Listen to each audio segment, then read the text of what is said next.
je crois qu'il n'est plus possible de rien y comprendre. On a l'impression d'être dans Molière, vous savez, Madame d'amour, vos beaux yeux mourir me font, Madame, vos beaux yeux d'amour me font mourir.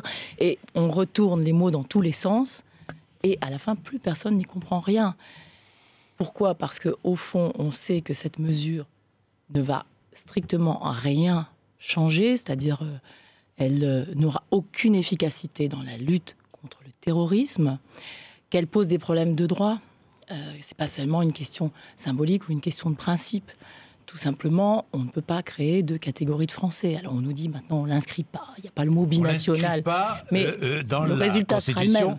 le mot binational. Le résultat sera le même. On a inscrit d'échéance de nationalité, alors pas pour les Français puisque on ne fera pas d'apatride, voilà. Mais après on ne sait plus. Mais voilà. Donc on ne peut pas faire d'apatride. Ça veut dire que le Français binational né en France pourra être déchu de sa nationalité. Vous comprenez ça ou pas ? Moi, je comprends cela. Évidemment, on ne peut pas faire d'apatride, et heureusement, parce que ça, c'est un grand principe de droit international, et que, finalement, ce que cherchent les terroristes, ce que cherche Daesh, c'est à nous faire perdre nos principes, nos valeurs démocratiques. C'est sur ça qu'on ne doit pas céder, en rien. Vous savez, quand on est allé, au lendemain des attentats, aux terrasses des cafés, dans la rue, au concert, on disait on ne cédera rien de notre mode de vie. Je pense qu'on ne doit rien non plus céder de nos principes, de nos valeurs démocratiques.